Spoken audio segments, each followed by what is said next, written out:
یہی حالت ہوتی ہوگی جب انسان دنیا سے جا رہا ہوتا ہے، جب یہاں سے رخصتی کا وقت آتا ہے اور ملک الموت سر پر آ کر کھڑا ہو جاتا ہے، روح نکلنے کے لیے بھی تھوڑا سا وقت باقی ہے، بس منٹوں میں بھی نہیں رہ گیا، جب اس کو نظر آتا ہے اب یہ سوچتا ہے اتنی نمازیں باقی رہ گئی، اتنی زکوٰۃ بھی رہ گئی، حج بھی تھا، اور بھی کچھ چیزیں کسی کے دینے کے باقی تھے، قرضے بھی تھے، کس چیز کی نصیحت کروں، کس چیز کی وصیت کروں؟ فلاں جگہ ایک گھر خرید کر کے اس کے ڈاکیومنٹ تو وہاں رکھا تھا، بیٹے کو بھی نہیں بتایا، بیٹی کو بھی نہیں بتایا، پتہ نہیں کس کے ہاتھ لگ جائے گا۔ یہ خواہشات گھومتی رہتی ہے، وہ کسی کو بتا بھی نہیں پاتا، ادھر ملک الموت روح نکال کر نکل۔ السلام علیکم ورحمۃ اللہ تعالی وبرکاتہ۔ امید کرتا ہوں اب تمام حضرات خیر و عافیت کے ساتھ ہوں گے۔ میرے عزیزو، آج پھر ایک اہم اور خاص ویڈیو کے ساتھ حاضر خدمت ہو، اور رمضان المبارک کا مہینہ بہت ہی قریب ہے، اور موت ایک ایسی چیز ہے، سبوں کا تمنا ہوتا ہے کہ رمضان میں موت آئے۔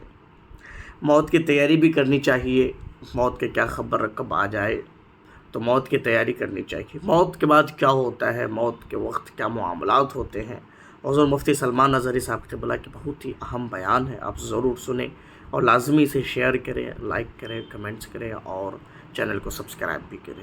حضور مفتی سلمان اظہری صاحب قبلہ کے بیان کو سنتے ہیں۔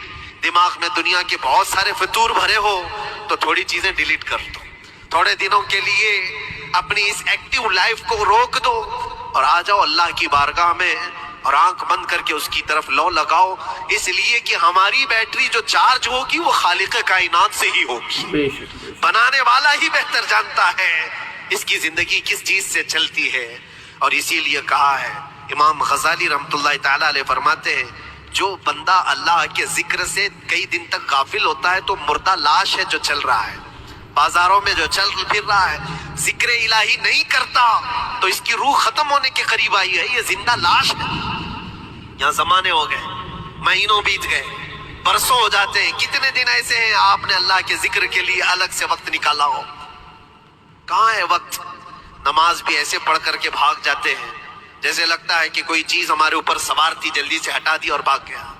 نہیں میرے عزیزوں، ہماری روح جب بیمار ہوتی ہے، ہماری روح کو جب بھوک لگتی ہے تو اللہ کے ذکر سے اس کا علاج بھی ہوتا ہے اور اس کو رزق بھی ملتا ہے، لیکن ہم رزق دیتے ہی نہیں۔ کبھی آپ نے دیکھا ہماری باڈی کو، صبح ناشتہ نہ کرو، دوپہر میں کھانا نہ کھاؤ تو شام تک ہمارا جسم ہچکولے لینے لگتا ہے، چکر آنے لگ جاتے ہیں۔ کیوں؟ جسم دو وقت کے کھانے کو چھوڑنا برداشت نہیں کر پاتا، کمزوری آ جاتی ہے، جسم کو بھوک لگتی ہے، ہمیں کھانا دینا اسے ضروری ہے۔ اسی طرح اللہ نے ہماری جو روح بنایا ہے، روح کو بھی رزق کی ضرورت ہے، اور روح کا رزق کیا ہے، روح کا کھانا پینا کیا ہے؟ کاجو بادام میوے پستے کھا کر کے روح کو طاقتور نہیں بنا سکتے، فرمایا گیا روح کی غذا اللہ کا ذکر ہے۔ جب بندہ اللہ کا ذکر کرتا ہے تو اس کی روح کو طاقت ملتی ہے اور روح کمزور نہیں رہتی، طاقتور بن جاتی ہے۔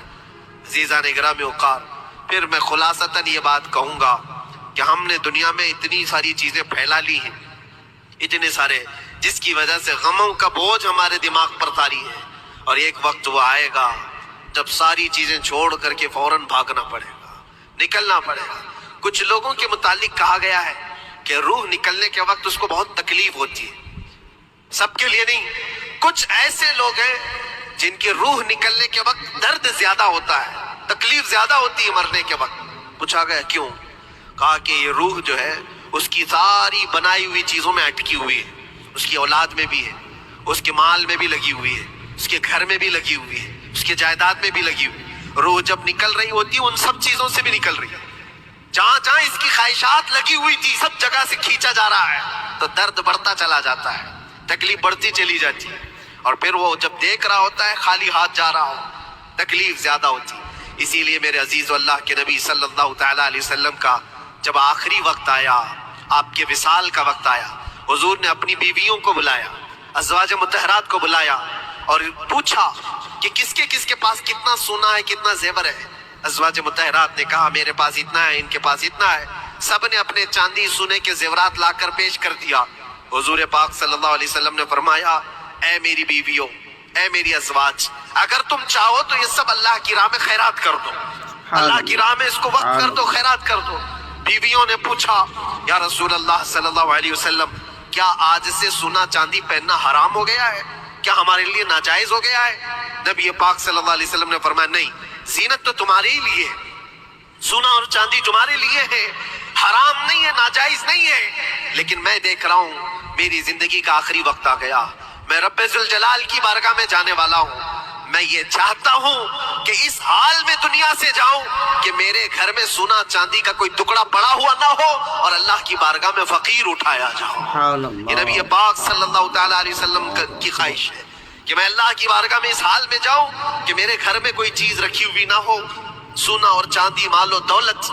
کیونکہ میرے عزیزو اسی سے اندازہ کرو انسان اپنی خواہشات میں اتنا گھر جاتا ہے کہ اس سے نکلنا اس کے لیے مشکل ہوتا ہے، اور روح نکلنے کے وقت یہی تو تکلیف ہوتی ہے کہ کہاں کہاں کیا کیا بنایا تھا، کتنا جمع کیا تھا، حساب کرتے کرتے اس کی روح نکل جاتی ہے۔ ہم نے دیکھا ہے، میں اپنا ایک تجربہ بتاتا ہوں۔ عمرہ سے ہم واپس آ رہے تھے، 40 لوگوں کا قافلہ تھا، ایئرپورٹ پر پہنچے، بہت تاخیر ہو چکی تھی اور فلائٹ کا وقت بہت کم رہ گیا تھا، اور حاجی لوگ ماشاءاللہ جاتے ہیں تو خوب بھر بھر کر کے سامان بھی لیتے ہیں، کیا کیا سامان تھے سب کے پاس، اور ہمارا بار بار جانا آنا ہوتا ہے، میں کبھی کوئی زیادہ چیزیں رکھتا نہیں۔ ہم تو آگے نکلے، گروپ پورا تھا اور سارے لوگ سامان لے کر کھڑے تھے، وقت گزرتا گیا، فلائٹ جہاں چیک ان ہو رہا تھا سامان، انہوں نے کہا کہ 25 کلو سے زیادہ کا الاؤڈ نہیں ہے، اور یہاں 40 کلو لے کر بیٹھے ہوئے تھے۔ میرا تو تھوڑا سا لے لے، تیرا تو تھوڑا سا لے لے، ایک دوسرے کو پیش کر رہے ہیں۔ 3-4 لوگوں نے تو مجھے پکڑایا کہ آپ کے پاس سامان کم ہے مفتی صاحب، آپ تھوڑا سا ہمارا لے لو۔ جس کا لے سکتے تھے لے لیا۔ پھر اس کے بعد 1 گھنٹے سے کم ٹائم بچا تھا، انہوں نے کاؤنٹر کلوز کر دیا۔ میں نے دیکھا 20 سے 25 حاجی ایسے ہیں جن کا سامان بکھرا ہوا ہے، اور کیا لے جا سکتے ہیں ہاتھ میں، وہ بھی 7 کلو 8 کلو اتنا ہی تھا۔ ان کی خواہشات میں دیکھ رہا تھا، کوئی مسلح اٹھاتا ہے، کوئی کھجور اٹھاتا ہے، کوئی نہیں میرے بچوں کے لیے کھلونے لیا تھا اس کو لے لیتا ہوں، وہ لے لو تو مسلح چھوڑنا پڑتا ہے، یہ لے لو تو کھجور چھوڑنا پڑ جاتا ہے۔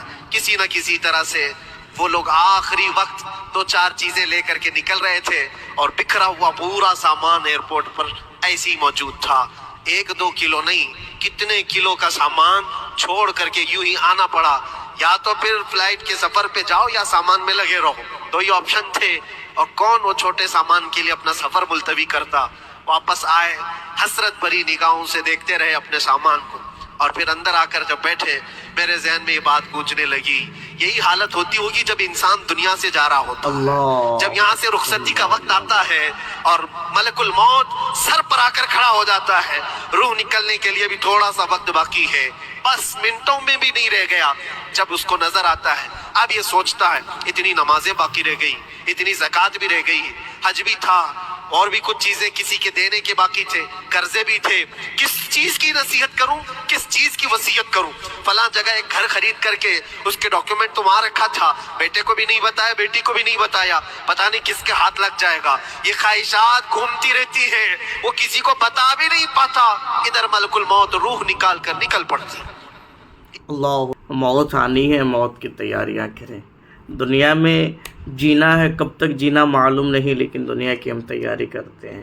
کل جئیں گے کہ نہیں جئیں گے پتہ نہیں، ابھی کی خبر نہیں، پل کی خبر نہیں ہے، اور تیاریاں ہم برسوں کی کرتے ہیں۔ میرے عزیزوں، کیا آپ نے موت کی تیاری کی ہے؟ کیا آپ نماز روزہ کرتے ہیں؟ کیا آپ نماز پڑھتے ہیں؟ اور ایک اہم چیز ہے، آج اکثر لوگ نماز پڑھتے بھی ہیں اللہ کے فضل سے، لیکن ان میں بہت ایسے لوگ ہیں جو نماز کا طریقہ جانتے نہیں ہیں۔ میرے عزیزوں، کیا ہے یہ؟ اگر نماز پڑھنا فرض ہے آپ پر، تو نماز کا طریقہ جاننا بھی فرض ہے نا۔ حضور اعلیٰ حضرت رضی اللہ تعالیٰ نے فرماتے ہیں، جو نماز کا طریقہ نہیں جانتا نا، نماز کے ضروری مسائل کا نہ جاننا فسق ہے، یعنی کہ گناہ و جرم کیا۔ جو نماز کے ضروری مسائل کو نہیں جانا، نہیں سیکھا، وہ گنہگار ہے، اس نے جرم کیا۔ میرے عزیزوں، سیکھیں، ہر چیز کو پڑھیں، دنیا میں دل نہ لگائیں، یہ دنیا فانی ہے۔ پھر اور کسی ویڈیو کے ساتھ ملتے ہیں۔